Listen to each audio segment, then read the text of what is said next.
ফুলকপি দিয়ে যে এমন অসাধারণ স্বাদের পদ তৈরি হতে পারে নিজেরা দেখলেই অবাক হয়ে যাবে আর ভাববে এই রেসিপি আগে কেন জানা ছিল না।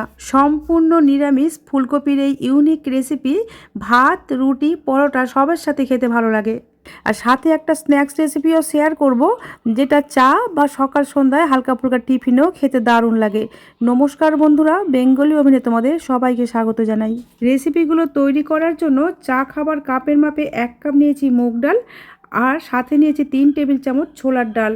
ডালগুলোকে 2-3 বার জল পাল্টে পাল্টে ধুয়ে এখন উষ্ণ গরম জলে ভিজিয়ে রাখলাম 20 থেকে 25 মিনিটের জন্য।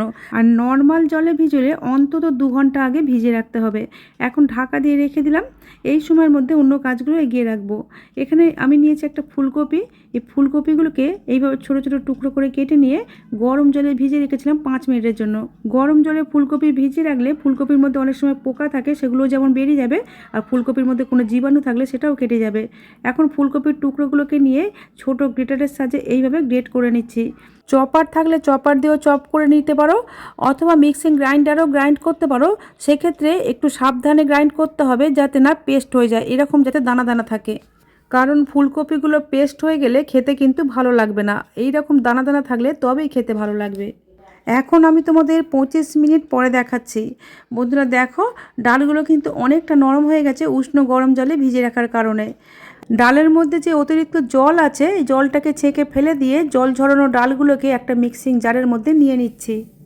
সামান্য একটু মুগ ডাল ভিজানো রেখে দিয়ে বাকি সব ডালটাই মিক্সিং জারের মধ্যে নিয়ে এর মধ্যে দিয়ে দিলাম অল্প একটু আদা আর 2টো কাঁচা লঙ্কা। ঝালটা ইচ্ছে মতো কম বেশি করে নেবে। আর সাথে দিলাম 1/2 চা চামচ গোটা জিরে। এখন জল ছাড়া এটাকে পেস্ট তৈরি করে নিয়েছি। পেস্টটা একটু দানা দানা রেখে পেস্ট করলে খেতে বেশি ভালো লাগবে। কিছুটা পেস্ট রেখে দিয়ে বাকি পেস্টটা এই ফুলকপির মধ্যে দিয়ে দিলাম। প্রথমেই সবটা দিলাম না, কারণ একসাথে সবটা দিলে পাতলা হয়ে যেতে পারে।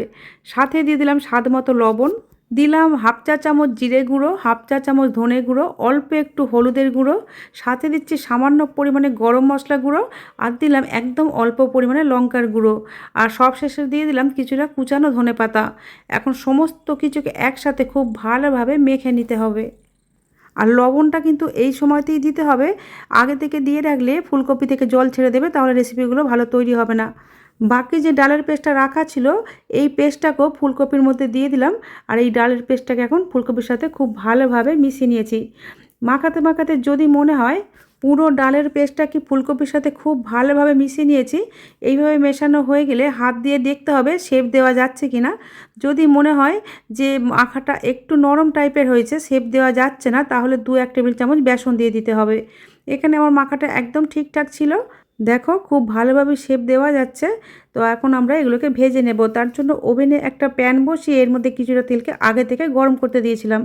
তেলটা যখন বেশ ভালোভাবে গরম হয়ে গেছে, হাতের মধ্যে কিছুটা এরকম অংশ নিয়ে হাত দিয়ে গোল করে দিয়ে দিলাম। প্যানের মধ্যে যতগুলো ধরবে ততগুলোই দিয়ে দিতে হবে। এখানে আমি শ্যালো ফ্রাই করে নিচ্ছি।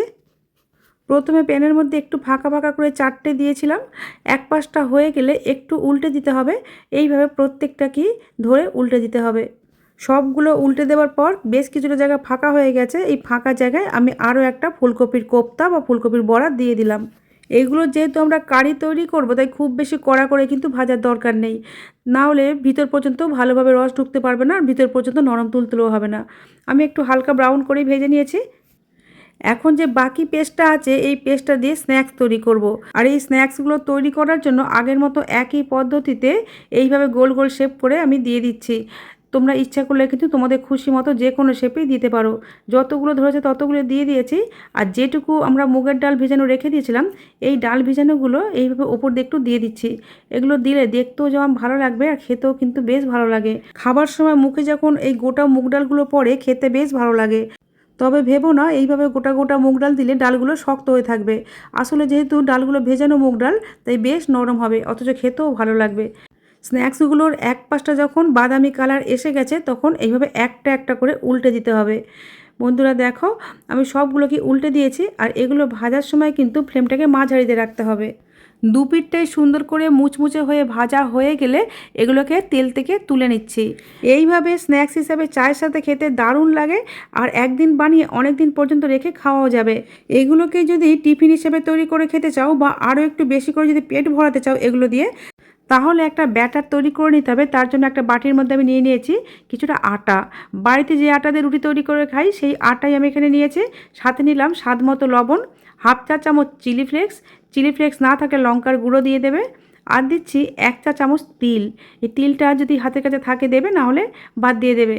এখন সমস্ত উপকরণগুলো আটার সাথে ভালোভাবে মিশিয়ে নিয়ে এর মধ্যে দিয়ে দিলাম কিছুটা কুচানো ধনে পাতাগুলোকেও আটার সাথে ভালোভাবে মিশিয়ে নিয়ে এখন এর সাথে অল্প অল্প করে জল অ্যাড করে একটা ব্যাটার তৈরি করে নিতে হবে। আর ব্যাটারটা কিন্তু একটু ঘন করেই তৈরি করতে হবে। তার জন্য অল্প অল্প করেই জল দেবে, কারণ পাতলা হয়ে গেলে কিন্তু রেসিপিটা ভালো তৈরি হবে না। চাইলে এই আটার সাথে 2-1 টেবিল চামচ চালের গুঁড়িও দিতে পারো, তাহলে ওপরের পোর্শনটা অনেক বেশি মুচমুচে হবে। আমি চালের গুঁড়ো ছাড়াই বানাচ্ছি। আটার সাথে জলটাকে খুব ভালোভাবে মিশিয়ে নিয়েছি। ব্যাটারটা কিন্তু এই রকমই ঘনভাবে তৈরি করতে হবে। আমি এখানে আটা দিয়ে ব্যাটারটা তৈরি করেছি, চাইলে তোমরা ময়দা দিয়েও তৈরি করতে পারো। এখন এগুলোকে ভেজে নেব। তার জন্য ওভেনে একটা কড়াইয়ের মধ্যে কিছুটা তেলকে গরম করতে দিয়েছিলাম। যে স্ন্যাক্সগুলো তৈরি করেছিলাম তার থেকে একটা স্ন্যাক্স হাতের মধ্যে নিয়ে এইভাবে তৈরি করা ব্যাটারের মধ্যে খুব ভালোভাবে কোট করে গরম তেলের মধ্যে দিয়ে দিয়েছি। আর ফ্লেমটা কিন্তু এখন মিডিয়ামে রাখতে হবে। আমি স্ন্যাক্স হিসাবে ভাজবো বলে ভালোভাবে ভেজে নিয়েছিলাম। এইভাবে যদি তৈরি করতে চাও তাহলে কিন্তু অত ভালো করে ভাজার দরকার নেই, একটু হালকা করে ভেজে নিলেই হবে। এইভাবে তৈরি করে নিলে খেতে যে কী মজার হয়, একবার নিজেরা না বানিয়ে খেলে বুঝতেই পারবে না। এইভাবে ওপর দিয়ে একটু তেল ছিটিয়ে দিচ্ছি যাতে উপরের অংশগুলো ভালোভাবে ভাজা হয়ে যায়। এক পাশটা হয়ে গেলে এইভাবে উল্টে দিতে হবে। বন্ধুরা, দেখি বুঝতে পারছো কতটা লোভনীয় আর কতটা মুচমুচে হয়েছে। দু পিঠটাই গোল্ডেন ব্রাউন করে ভেজে নিয়ে এখন তেল থেকে তুলে নিচ্ছি। এইভাবে স্ন্যাক্সের মতো করে ভেজে রেখে দিয়ে তারপর হঠাৎ করে যদি খিদে পেয়ে যায় বা হঠাৎ করে যদি গেস্ট চলে আসে বাড়িতে, তাহলে একটা ব্যাটার তৈরি করে নিয়ে এইভাবে ভেজে নিলে কিন্তু খুব তাড়াতাড়ি তৈরি হয়ে যাবে। এখন গ্রেভিটা তৈরি করব। তার জন্য মটর ডাল বাটার মিক্সিং জারের মধ্যেই দিয়ে দিলাম একটা বড় সাইজের কুচানো টমেটো, সাথে দিলাম 1 ইঞ্চি আদা, আর দিলাম 2টো কাঁচা লঙ্কা। আমি কিন্তু এখানে পুরো নিরামিষ করে বানাচ্ছি, তাই পেঁয়াজের ব্যবহার করিনি। তোমরা চাইলে কিন্তু এখানে পেঁয়াজের ব্যবহার করতে পারো। জল না দিয়ে একটা ফাইন পেস্ট তৈরি করে নিয়েছি।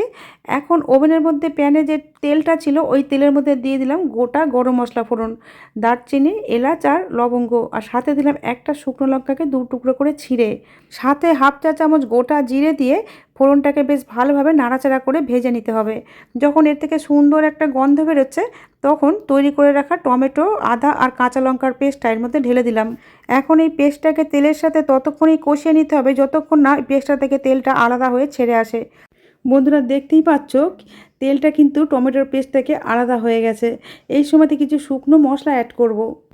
প্রথমেই দিয়ে দিচ্ছি হাফ চা চামচ হলুদের গুঁড়ো, সাথে কালারের জন্য দিলাম চা চামচের 3/1 রেড চিলি পাউডার, আর দিচ্ছি হাফ চা চামচ জিরে গুঁড়ো, আর হাফ চা চামচ দিলাম ধনে গুঁড়ো, আর সাথে অল্প একটু জল দিয়ে দিচ্ছি। এখানে আমি মিক্সিং গ্রাইন্ডারটা ধুয়ে অল্প একটু জল দিলাম যাতে মশলাগুলো ভালোভাবে কষানো যায়।